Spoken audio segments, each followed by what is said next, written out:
I will mention that as a gentleman of the early Edwardian period, I would not be seen without my hat, nor my walking stick. And then you might be interested, this was carved in 1899 by John Shaw. He was 87 years old at the time, and he did it for Isaiah Shaw, and those are the Shaws from Shaw Road here in Kingstown.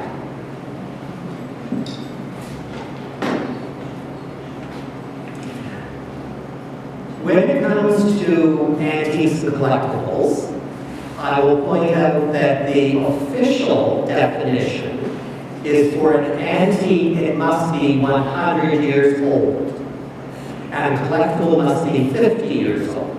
Those are the general rules. It used to be that an antique had to be before the Victorian period. So Georgian before was considered an antique. But as years went by, that became farther and farther past, so that's when they brought in for legal purposes the definition of 100 years and 50 years.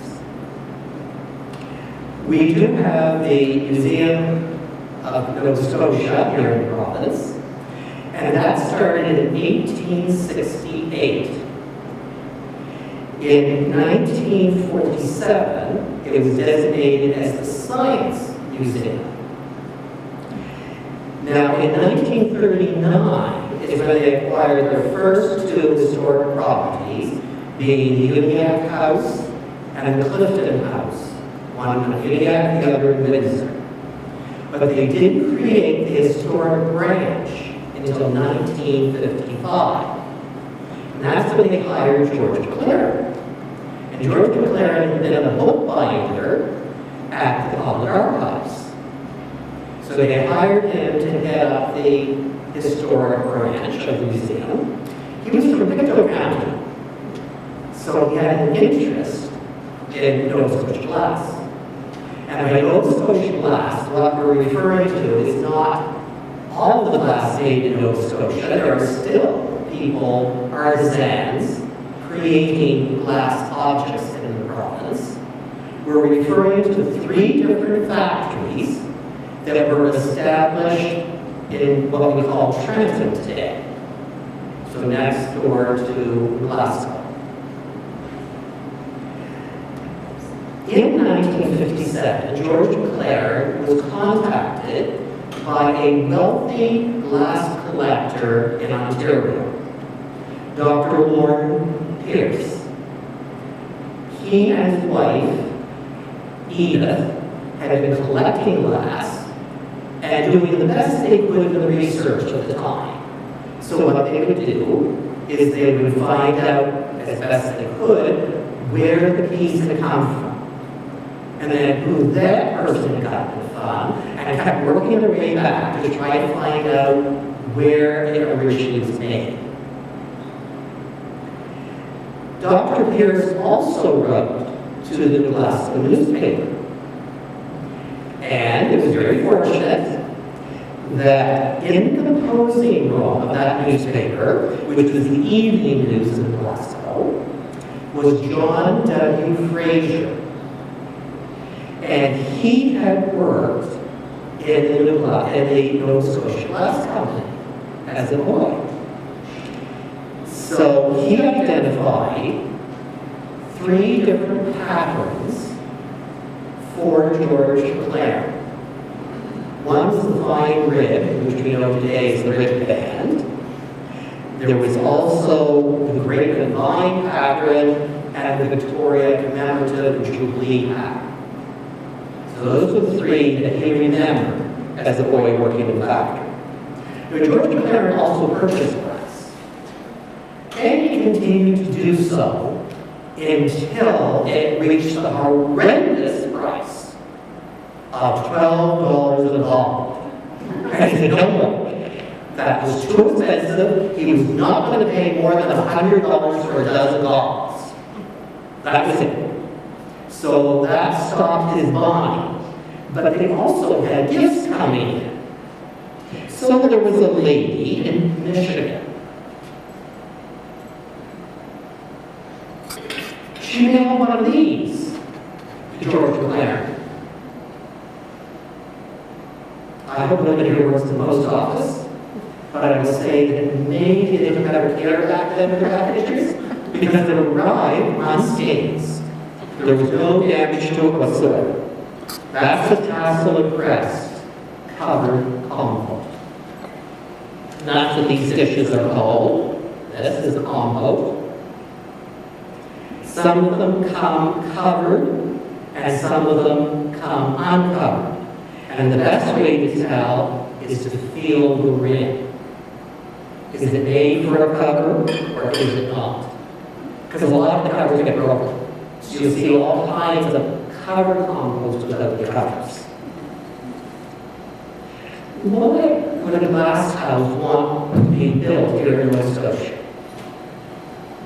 Well, Nova Scotia was the wealthiest of the 4 colonies that formed Canada. And it was the wealthiest, to a large extent, because of the transportation industry here. And what was the transportation? Your many, many sailing vessels and railway. The very first railway built in North America is the Columbian Mine Railway. And then you get the Intercolonial Railway. Now, you've heard a lot about tariffs lately. It's nothing new. In 1879, Sir John A. Macdonald, Prime Minister of Canada, brought in the national policy. He wanted to promote industry in Canada. So he put a 30% tariff on all the goods coming in from the United States. And that was enough to prevent the glass that was made in the United States from coming in. They could not then compete with the glass houses here. So an enterprising person by the name of William Godkin Beach. I'm sure that I will have not Godkin, but that was his name. He came to Nova Scotia because he was a manager of a glass house in Ontario. And he wanted to set up a business here. So he went to Halifax, Ontario, Amherst, finally ended up in Glasgow. Because the first 3 places wouldn't have any really thing to do with it. They wouldn't give him any benefits. No advantages to building a factory there. But in Glasgow they did. So he created the Nova Scotia Glass Company in 1881. And a year later, that part area was called Trenton, after Trenton, New Jersey. And sometimes you'll hear Nova Scotia glass referred to as Trenton glass. But today it's more often called Nova Scotia glass. But that's where the Trenton part comes from. There were coal mines, and coal was the fuel used to heat glass furnaces. There was the transportation, the Intercolonial Railway. There was also sand that was suitable for glass making. Now, as it turned out, somebody, it's recorded, took the sand, created the glass. We don't know what they made, we really don't know who they were, but in the end, they didn't use Nova Scotia sand. The only thing that was used locally was coal and a lime. And you might have heard of crystal, often 24 lead crystal. Well, that's one recipe for making glass. You put lead in it. But it was also discovered there was another recipe to make glass and you use lime. And that's what was made here. They didn't use the lead, they used the lime. And what it made was your regular, everyday glassware. It wasn't anything special. It's the same type of glassware type of thing that you would find at the dollar store today. Relatively expensive, meant to be used. It could be pretty, but nothing spectacular at all. When Mr. Magee came and set up his company, he also brought workers from the factory where he'd been manager in Burlington, Ontario, and he bought, this is important to keep in mind, he bought old glass molds from the United States. So obviously, the molds they were using had been used to make the same item earlier in the United States. In 1890, they sold that business, the Nova Scotia Glass Company, to the Diamond Glass Company. And the Diamond Glass Company, today we know it as the Dominion Glass Company, and that's why, if you look at the symbol, it has that diamond with the D in the center. They still use that. It operated the business until 1892. And it's believed that most of the tableware was made by that company. And then in 1892, they closed the business and they shipped all of the molds, or some of the molds at least, up to Montreal, where it was manufactured there. So the same mold that was used here was used in Montreal, making the same item, so you can't tell the difference from one that was made in Nova Scotia, one that was made in Montreal. There were two other factories. One of them imported glass workers from Bohemia. They didn't stay very long, because they were used to making very fancy glassware. And that's not what they were making here. So they quickly moved off. So the next company that was established was the Humphrey factory, started in 1889 by 5 Humphrey brothers. One was John. So they built the factory in his backyard, behind the house. His grandson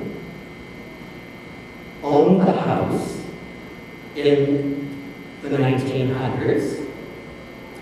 And when he was asked, he did note that when he dug in the backyard, there was a lot of broken glass back there.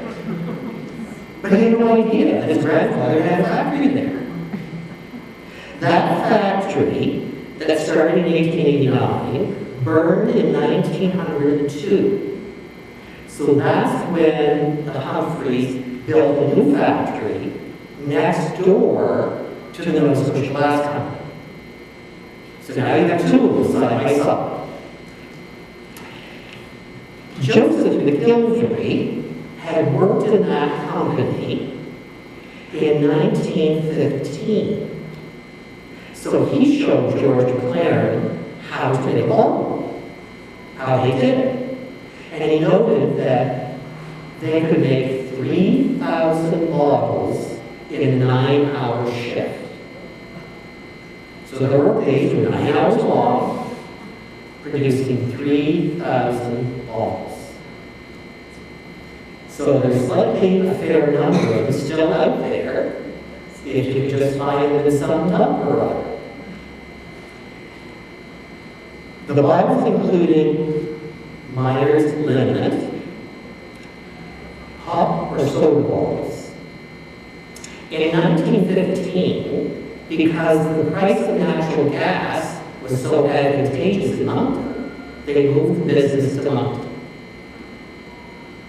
And then, surprise, in 1919, the price of gas went up so high that in 1928, the business closed. They could not compete with the larger glass houses in Ontario. In 1920, in London, there was a Labor Day parade. Not so unusual. And the glassmen all walked in the parade carrying a glass cane. Now, it's also recorded that earlier there was a Maple Day parade in Trenton where all the glassmen carried a glass cane. So there have been a lot of glass canes made, not just Nova Scotia glass, but by other glass houses. The last of the three companies to come along was the Lamont Glass Company. These were three Lamont brothers from England. Two of them were owners of the company, the third one simply worked for the company, and that was established in 1890. And where was it built? On the other side of the Nova Scotia Glass Company. So now you have a row of three of them, all lined up next to each other. They made mostly bottles, being copper soda bottles and milk bottles. They also did engraving, and occasionally you'll find a piece of Nova Scotia glass, likely made in the Nova Scotia Glass Company, but it has been engraved or etched, and likely that was done by the Lamont Company. In addition, the Lamont Company did make some colored glass, because in 1890, they made glass, stained glass windows for the First Presbyterian Church in Glasgow. Now, there is a story, and I've never been able to prove this, but it has been said that the red and the blue colored glass around the edges of the windows of the Borough Baptist Church is Nova Scotia glass. That sanctuary was built at ground level, and in 1890, they raised the sanctuary up with the vestry underneath. And they may very well put in the windows, because they're Gothic windows, which really didn't go with the building in 1858 when the sanctuary was built. So maybe it's Nova Scotia glass, the Lamont Glass Company, I don't know. I'd love to have that historic crystal ball that you go back and look at those things to find out for sure. In 1897, there was a depression in the glass industry. And part of that was caused by the high transportation costs of the railway trying to ship everything to Ontario. Because it's thought that with the Nova Scotia Glass Company making tableware, most of it was all exported to central Canada. It was done by railway, put in barrels with Excelsior, and shipped up. And luckily, most of the glass sold in Nova Scotia was seconds. They had some little defect about them. In 1899, the old Nova Scotia glass factory at that time burned to the ground. It had in it glass that had been made by the Nova Scotia Glass Company that had been sold yet, plus the glass from the Lamont Company. So that was the end of the Lamont Company. That did not continue on anymore. And that is where a lot of the glass on the site came from. When the building burned down, for the glass went down in fire pieces. When it comes to written material, the very first item about Nova Scotia glass was written by George McLaren in the 1958 April Nova Scotia Museum newsletter. The second written article is in the 1961 issue of the Glass Facts newsletter. The Glass Facts is a group of people who collect pressed glass in Canada. There was an early Canadian glass by Gerald Stevens, published in 1961, copyrighted in 1960.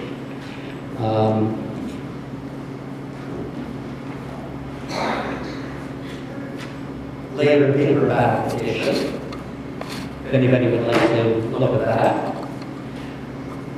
The next article was in the Nova Scotia Glass Occasional Paper number 4, Historical Series number 1, by the Nova Scotia Museum in 1965, revised 1968. And I thought I brought it, but I don't. It was considered viable Nova Scotia glass until, and I don't see that one here either. I meant the two that were missing. That is the one that the Nova Scotia Museum brought out in 2011. And it was written by Deborah Trask before she retired in 2002. Nobody knows quite sure why the Nova Scotia Museum waited 9 years to publish it, but they did. And that is called Fragile and Fancy. Other books that have information, like the internet, you can't always trust what you read, would be a guide to early Canadian glass by Hilda and Kevin Spence. They did the best they could at the time, but they didn't have much information to go on. So they considered that the beaded grape was Nova Scotia pattern of its time. They thought that the dahlia was a Nova Scotia pattern. It's made in Portland glass, and made in Portland, Maine, not in Nova Scotia. They also thought there was a Nova Scotia bow tie. We're not even sure what that pattern is. And the Nova Scotia panel forget-me-nots. So there is a forget-me-not pattern that's not made in Nova Scotia. They listed a number of different crown items, but a lot of them likely are not Nova Scotia glass. They were made in the United States. And there were other patterns unnamed they attributed to Nova Scotia, which are not Nova Scotia glass. What they wrote is, so many of the assumed facts are at present not much more than conjectures, that any theory based upon them may suddenly collapse with the finding of new evidence. Very true for a lot of our history. We think it's true until we prove it's not true. Egg cups are an interesting one. You'll often hear people refer to the Nova Scotia egg cup. We have this. We have this. And the base is larger on that one than this one. It's a larger opening, but similar. These two are very similar, but one is slightly taller than the other. Now that doesn't mean that they're made by a different company. Because when the molds were out, some used wooden molds, some used iron molds. Iron would cost a lot more to make, but it would last longer. But when they wore out, they made new ones, and they were not always identical to the old ones. And then you get, this, it's sort of rounded at the top, it's not straight sides. This is the one that most will claim was made by the Nova Scotia Glass Company, or one of the companies, but we're not sure. The only thing that we can determine is there's fewer of these than there are of the others. And we do believe that these were made by the Jefferson Glass Company, and they were advertised as late as 1925. And that would be in Ontario. Two other useful books are American and Canadian Goblets by Doris and Peter Unit, and American and Canadian Goblets Volume 2. But again, not everything in here is accurate. I mean, they did the best with the evidence they had at the time. And then you get some that are basically United States, but they do have Nova Scotia glass in them. And this is Alice Metz, Early American Pattern Glass, and much more early American Pattern Glass. She wrote two of them. And this one has your prices from 1954. And this one has a revised edition with prices from 1978 or 74.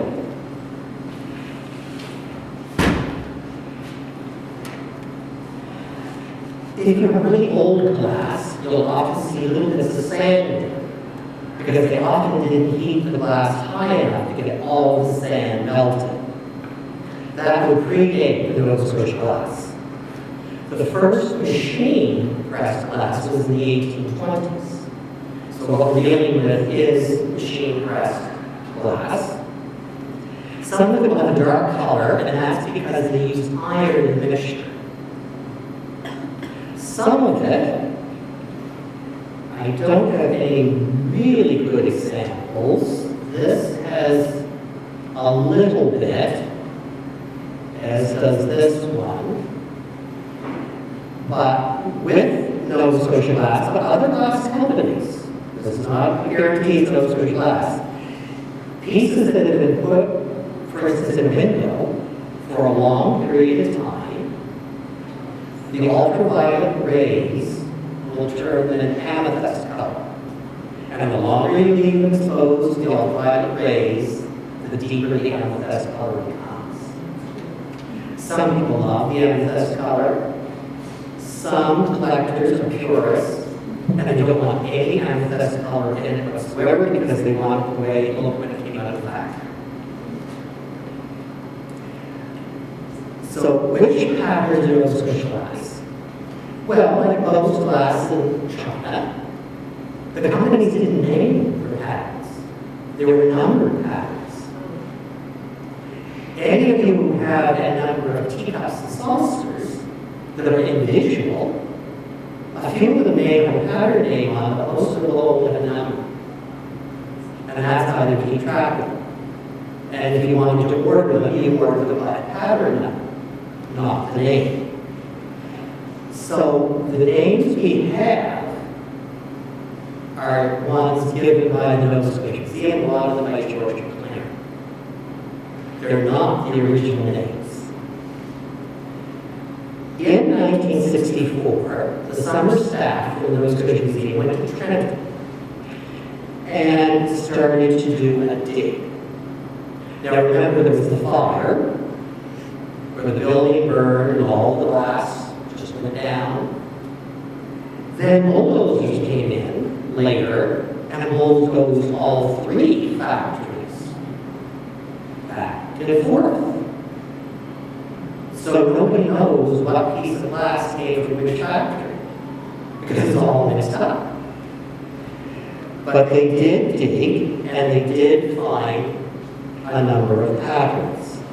The first pattern they found, George McLaren called the starflower pattern, because that was one of his favorite flowers.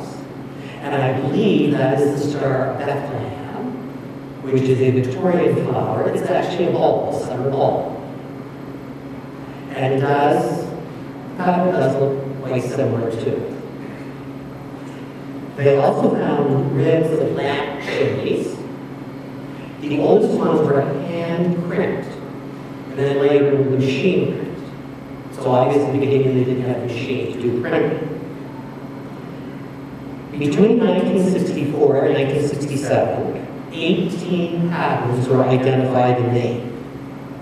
After that, the editor of the Glass Fact newsletter asked if they could go to the dig. Are there any archaeologists here? Good, because they might have heart palpitations over this. When the Glass Fact people went and did their dig, they brought in that column and just started scooping it up. Exactly. I mean, an archaeologist would be horrified over that. But they identified 3 more patterns. And the last pattern to be identified is the panel jewels. And we will get to that. In 1887, the Oddfellows had their national convention in Glasgow. and they each received a tumbler with the Independent Order of Oddfellows symbol on it. So verifying one of those, it likely was made here in Nova Scotia. Do any of you have any friggers?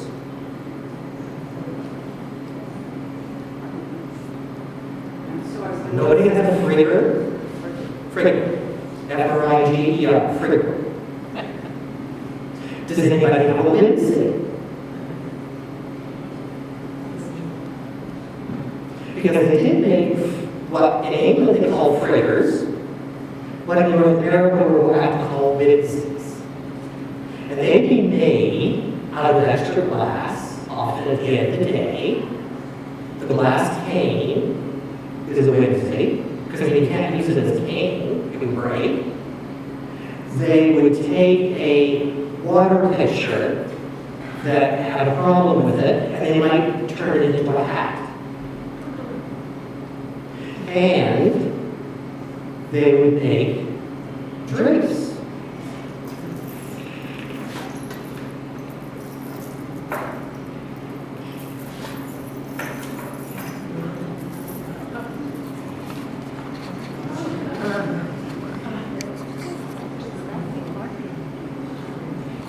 This is a Wednesday, or in England they call it a frigger. And why do they call it a frigger? Because they were frigging around when they ate.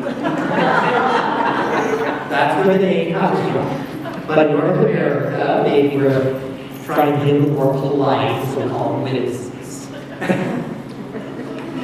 And this is one that does come from Trenton. It's all clear glass. You will usually find them coming from other glass factories, and they'll have some colored glass. But again, that doesn't seem to apply here. So now, we have 22 patterns to go through. So our first one, don't do that. The Acadian pattern. Very plain. It only comes in plates and a fruit napkin. Today we might call this by some other, like a sauce dish. But the proper name is fruit napkin. In the time period, you had breakfast, you had your dinner at noon, you had your supper, and supper was never complete without cooked fruit. And you served it in a fruit napkin. So right now, usually, or woman of the household that had to do cooking, she'd be making rhubarb, stewed rhubarb. That would be your fresh fruits. But it was cooked when it was served. Then strawberries, raspberries, all those, and then of course the fruits were canned. So in the winter, you had your fresh or your canned fruit cooked to serve. And as I say, no supper was complete without it. So you will find many of these. Now, there is a question, was this really Nova Scotia glass? It is somewhat suspect that it was. And there is a compote, which some claim is the Acadian pattern, but it really doesn't go with the Acadian pattern, and it definitely is a separate pattern altogether, not Nova Scotia glass. Then we come to buttons and bows. And by the way, this is a water goblet, not a wine goblet. It was for water. This was in the great time of great temperance movement in the province. This is called buttons and bows as Nova Scotia glass. It was said there were shards of this at the site.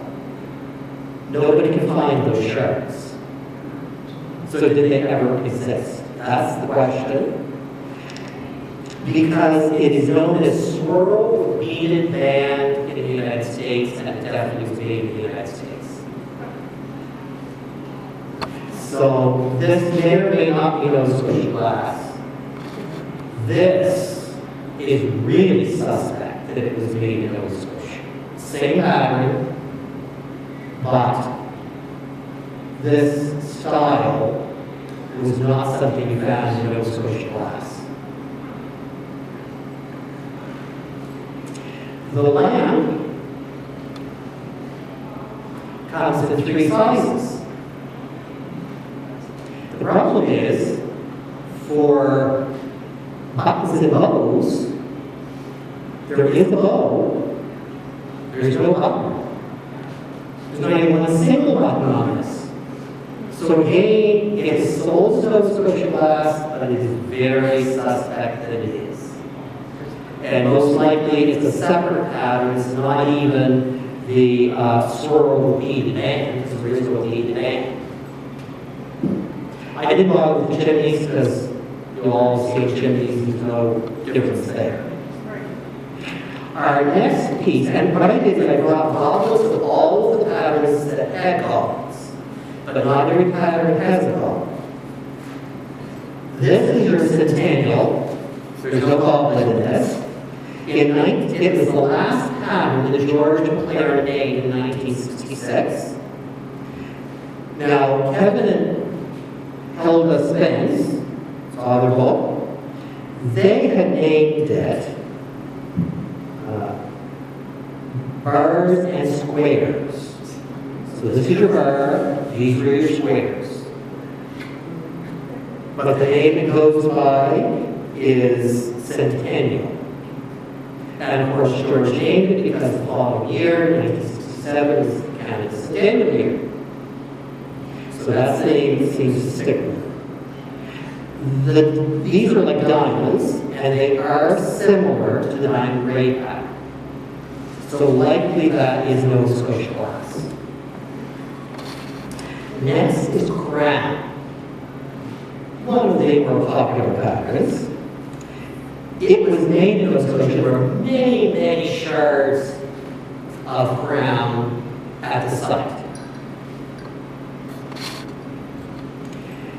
However, it was made by Magee and Brothers Glass Company of Pittsburgh in 1894.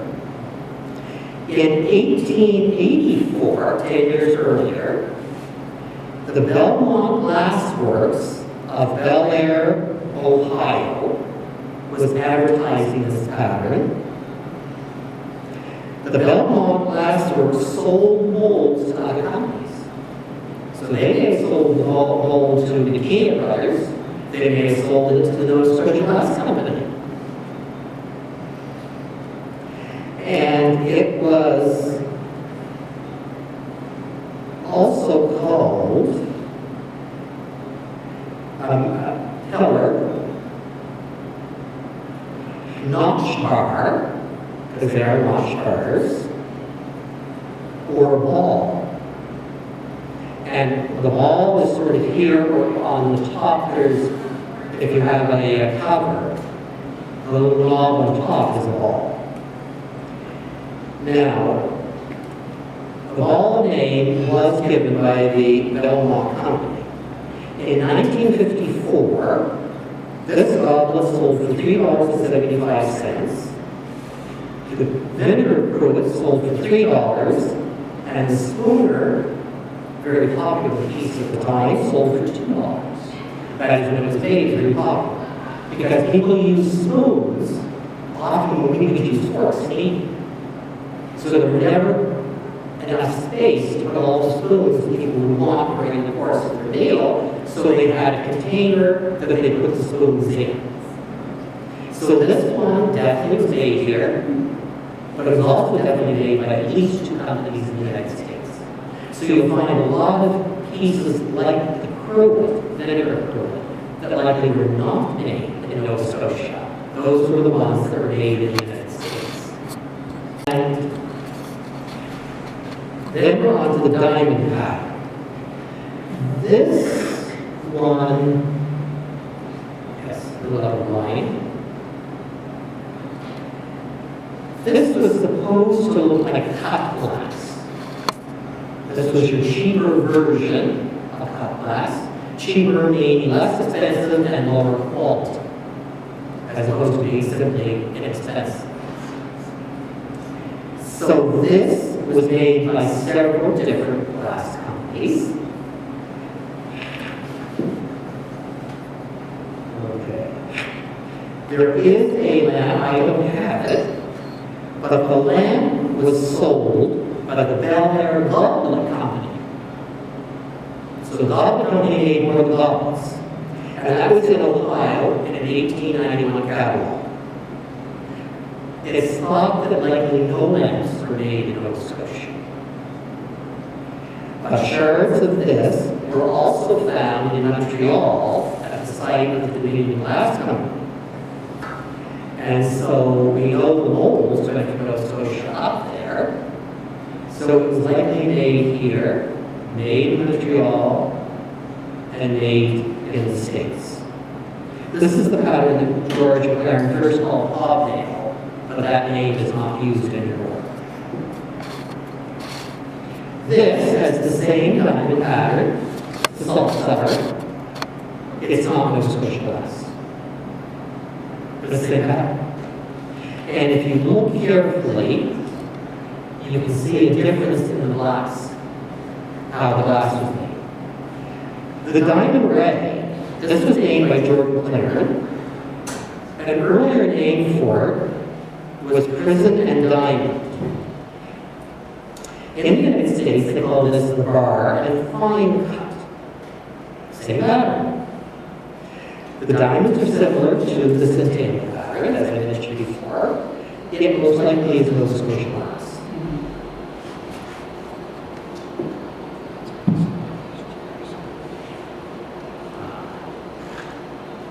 Then we come to the fine rib, which we call today rib pattern, the plainest of all the patterns. It was identified by John Fraser, who worked as a boy at the Nova Scotia Glass Company in 1890. It's also called pleated man, petticoat fluted. And then there are other patterns that are almost identical, just slightly different. There is a cake stand, which is not Nova Scotia glass, but is often flawed as Nova Scotia glass, with this band around it. But it has a different foot on it. This in 1954 was selling for $3.75.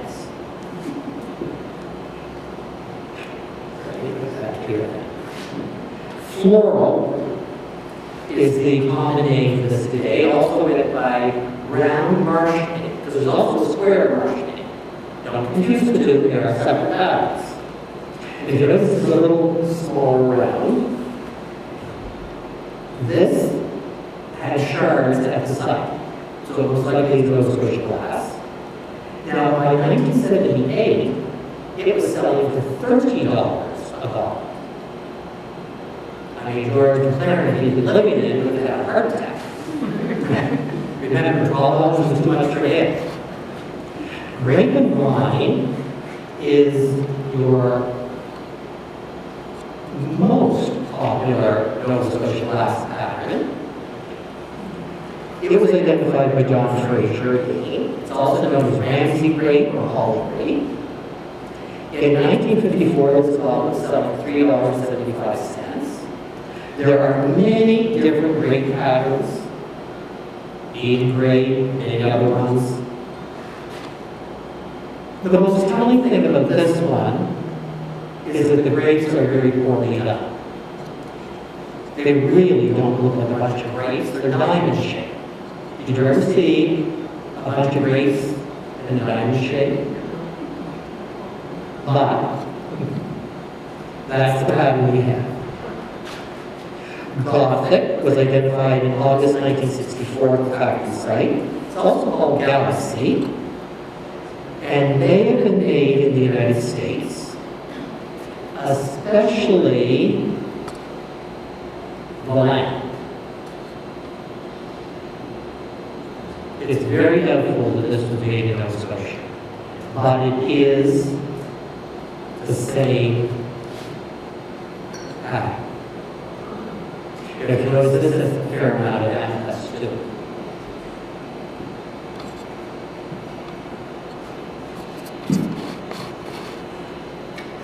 The goblet in 1978 was selling for $8.80.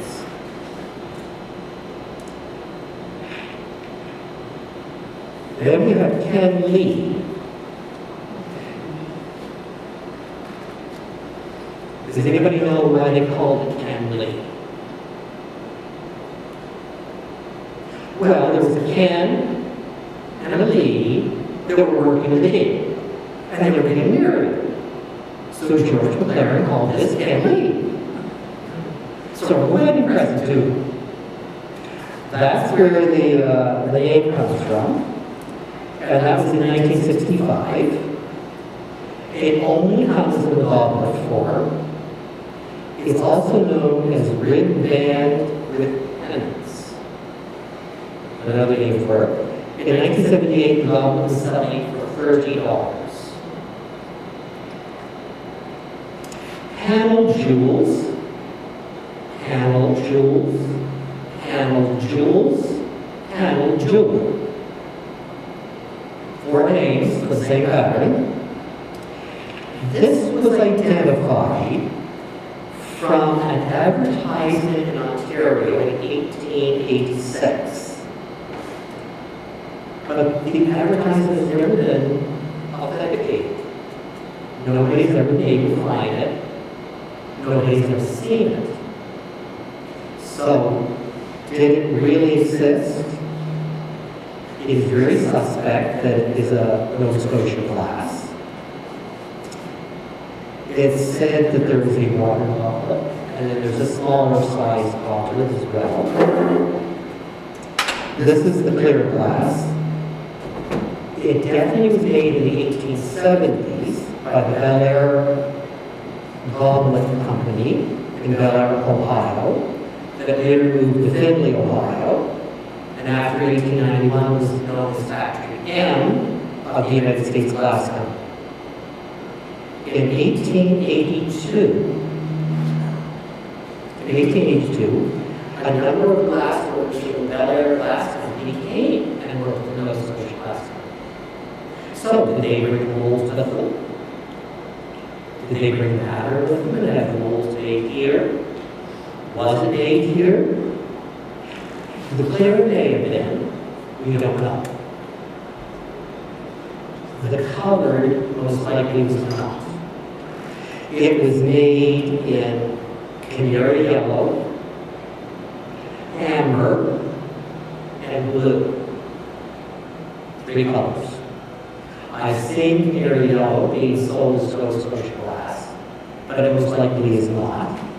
In 1954, the clear goblet was selling for $3.75, the canary yellow for $7.50, the amber for $8, and the blue for $9.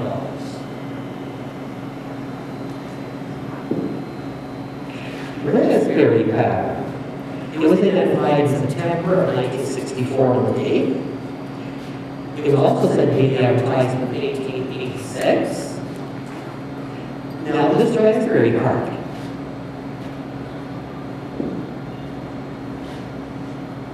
Looks the same as the raspberry card here. That's the Egyptian pattern, or Oasis pattern, or Parthenon pattern. This, in 1954, was selling for $6.50. This is the United States pattern. Never made in Canada. But the raspberry card is the same. So somebody borrowed, this is the earlier one, to create this. And with these, this pattern in particular, some are very distinct, and some you can barely see the pattern because they were made so many in the molds were down, and the pattern was very distinct. And this one, you see a price tag of $1. A friend found it here in the valley in the yard sale for $1. And gave it to me. This is the raspberry pattern shield hat. Separate pattern. So we gave it another Nova Scotia pattern. And it was, the shards were found in the date. Then we have ribbon and star. One shard was found in the date that they claimed was this pattern. Not a lot of evidence to go on, because this pattern was patented by John E. Miller on March 15, 1887 in the United States. It was found in a trade catalog of 1890 by Duncan and Miller Glass Company of Washington, Pennsylvania, as pattern number 40. And they made over 40 different items in this pattern in the United States. So, it is felt very strongly that the ribbon and star lamp was never made here. This is one of the ones that was made in the United States. In the United States, in this part, you'll have plain, you'll have it etched, you'll have it engraved, and you have stained red. All those variations.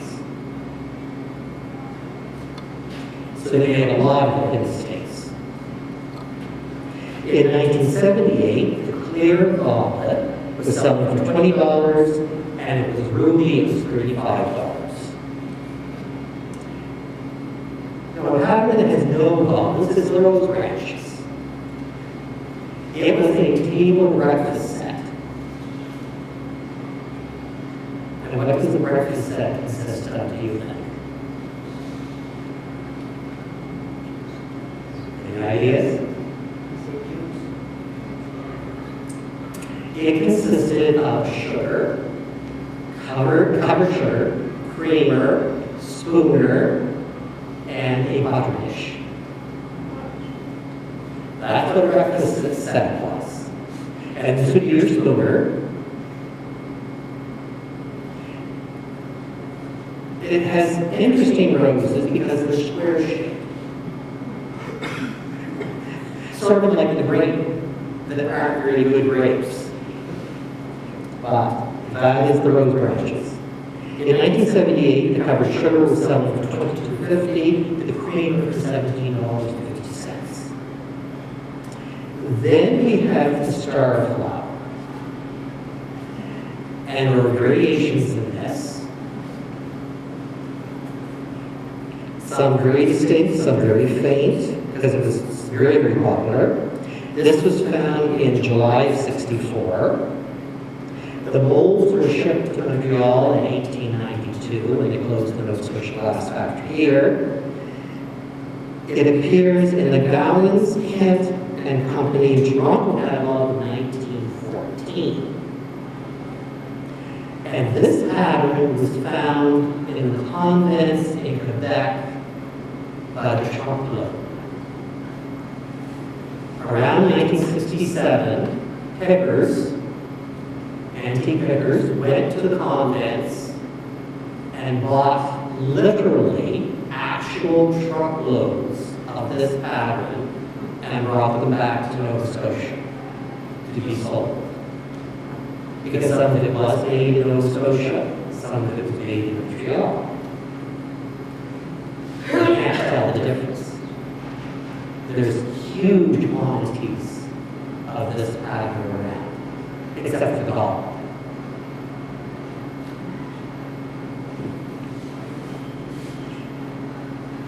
Then we have the swimming swan. This is the goblet. It only comes in two, or you can consider it three pieces. The goblet, the marmalade jar, And there were different patterns that had the marmalade jar. They all had the same color. There's no variation in that.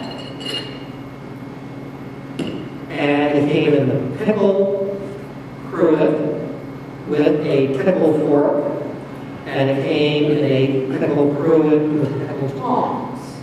Those would be silver plated.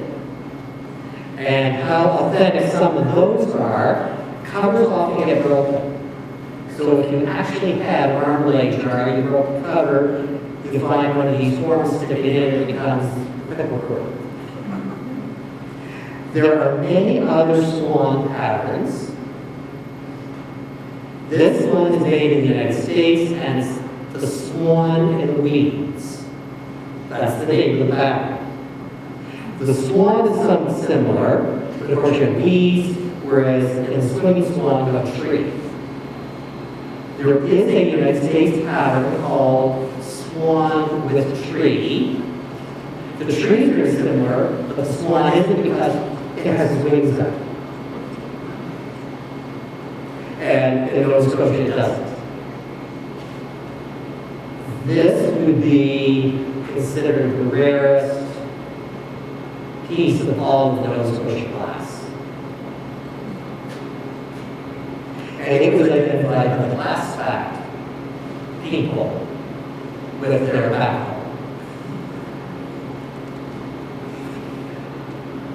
The goblet in 1954 went for a huge price of $8.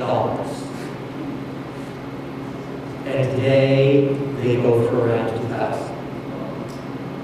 However, like a lot of antiques, they're not a really good investment because the swimming swan was selling in 1980 for $1,000. And those of you who own your home will likely know that your home is more than twice today what it was worth in 1980. So it really has not kept up with inflation. Then we have the tandem pattern, more fully called tandem bicycle, for all these supposed bicycle wheels. It was discovered by the glass fact people in 1969. The goblet was $30. The wine, sorry wine drinkers, I have to point this out. This is the wine, this is your water. That was selling for $18, and the celery dish was $20 in 1978.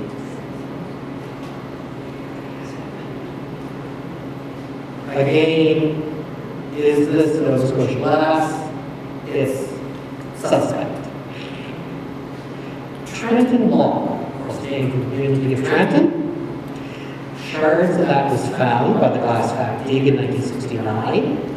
But there are several dozen block patterns made by various companies. This one is Nova Scotia glass, and you see it has the block pattern in the foot. But you see they go down in size. This goes down in size the same way, and it's not Nova Scotia glass. Very similar.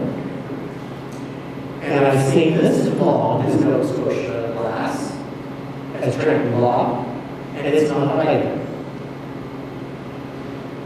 But again, a very similar pattern. Tassel and crest, that was found at the factory site.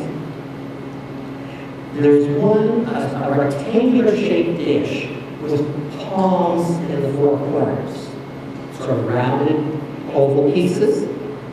McLaren collected one in the 1960s, where in that palm there were 7 ribs.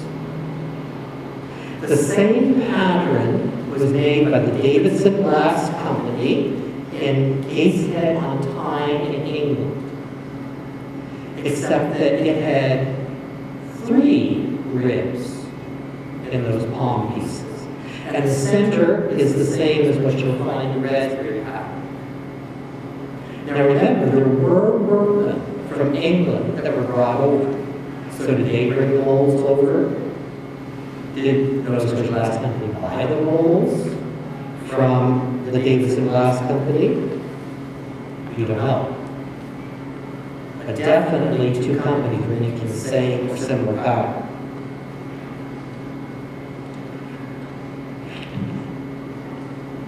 Our last one is the Victoria pattern. Now that one was identified by John Fraser. He was a runner. And they would have many children, always boys, not girls, and their job was to take the piece as it came out of the mold and literally, actually run it to the annealing room where it was to cool. And it was their job to make sure that it didn't twist, didn't bend. If you notice, this egg cup is not level. It didn't make it to that room in perfect shape. So that was their job. And we know in 1887, in the Glasgow newspaper, there was an article. And it said that the Nova Scotia Glass Company was making a Jubilee set. So referring to that, there are all kinds of variations in it.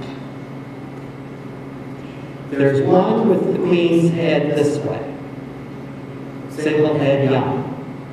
One with the double head, young and old this way.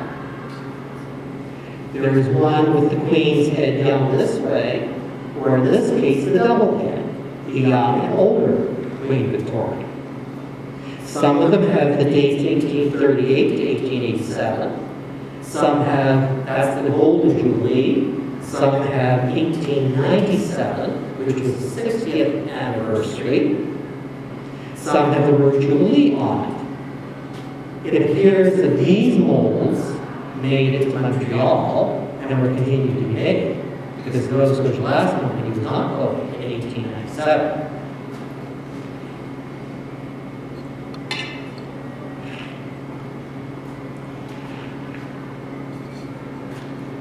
A few other things to point out. These are two, and if you'll notice one, you can see the bottom of the pattern. This one has been completely worn in the mold, so there's nothing in the bottom. This is your tassel crest fruit nappies. This one is your bullseye, which was said to be Nova Scotia glass, but is not in some of those books. So we know that. Sometimes people will think if it's heavy glass, it has to be old. That's not. That's an old pattern. But that's modern glass. This is a rummer from about the 1820s. Not Nova Scotia glass, but older glass.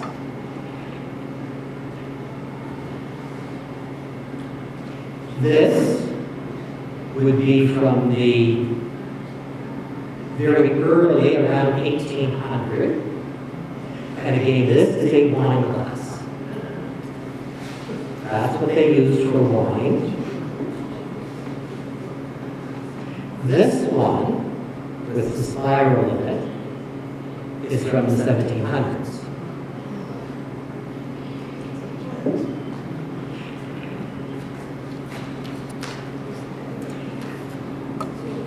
There's also Nova Scotia crystal that was made here for a while. It was the only crystal made in North America. Started in November 1996 and closed February 2021. It was a victim of COVID-19. And it was a victim of that because we have such a small population, they could not rely upon Nova Scotians buying the product, keeping that glass manufacturing going.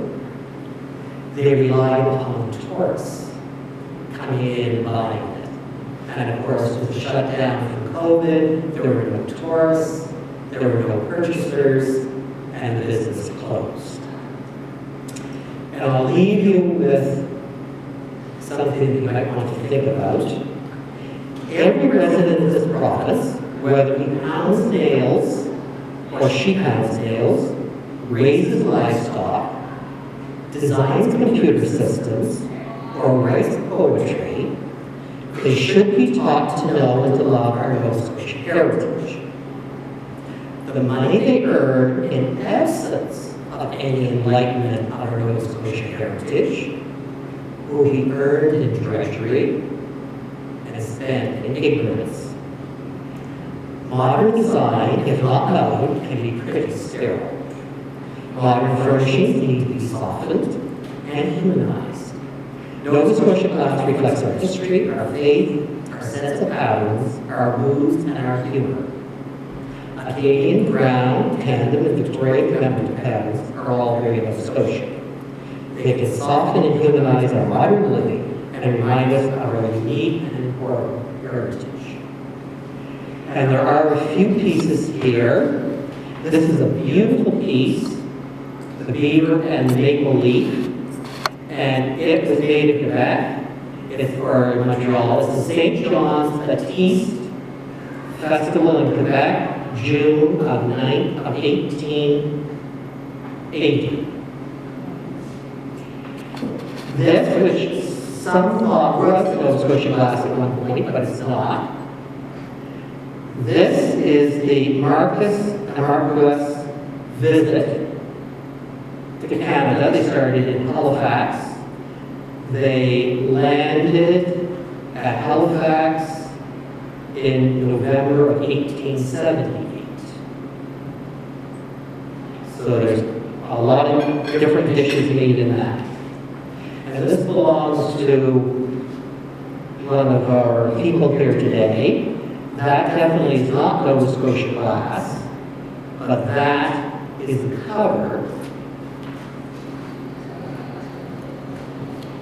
from your diamond emerald. But you'll often find this pieces that are known as being married. They take bottom and some top and put them together, although they don't actually come that way originally. And I think some other people might have had some other interesting things. Yes?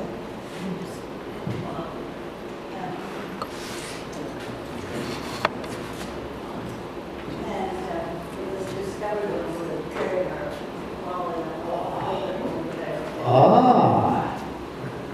Somebody offered me $25 for 10 years ago and I said no. No. Scotia, yes. Nova Scotia. Discovery.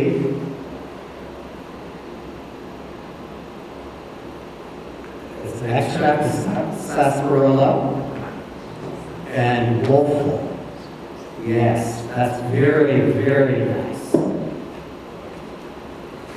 Much larger and much prettier than this poor little one. This is Miners Liniment that is the Long company. It has the marking on the bottom. Anybody else have Pieces, but I don't really know anything about them.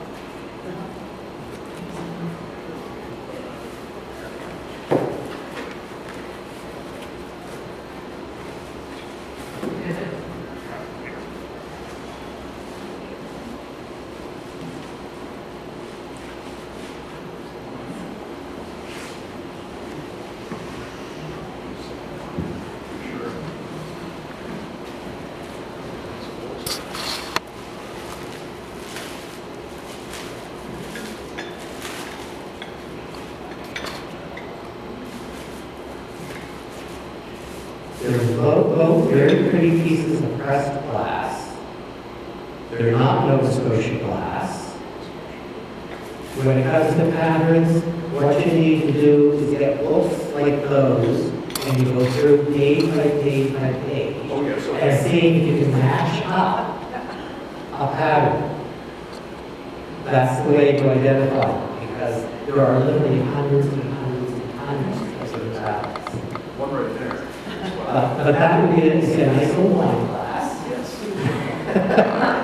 They might consider rather stingy today if you serve wine with it, but And there's the, yes, that's from the World Depression era. Which is pressed glass. Pressure glass is pressed glass. And you'll find a lot of this with the gold trim that's painted on. If the gold was melted in the glass, it would be ruby color. And that's why most ruby glass is so expensive, because it's made with gold. That's what gives it a ruby color. It actually melt gold in it.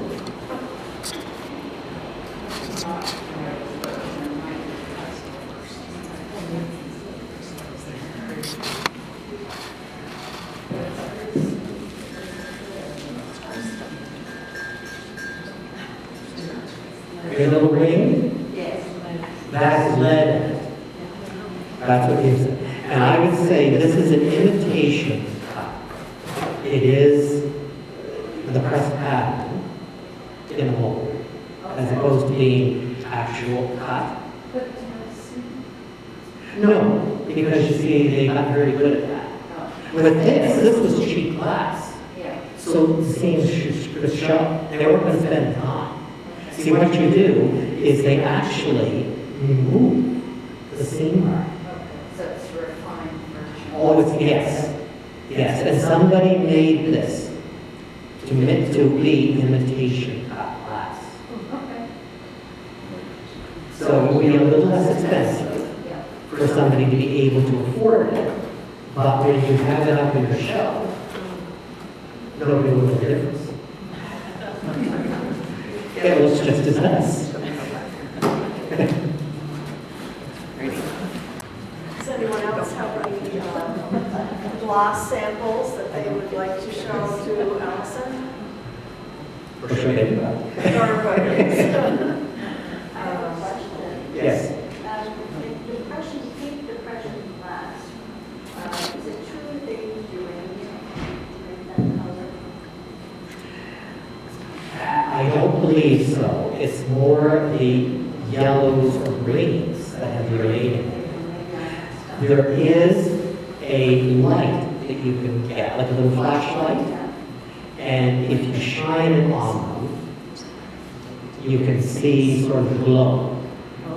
And so people who collect that have those flashlights, and you see them going around at yard sales or flea markets or wherever, and shining that light to see, because right now, uranium glass is quite high in the market, it's very collectible. And how long that will last, who knows?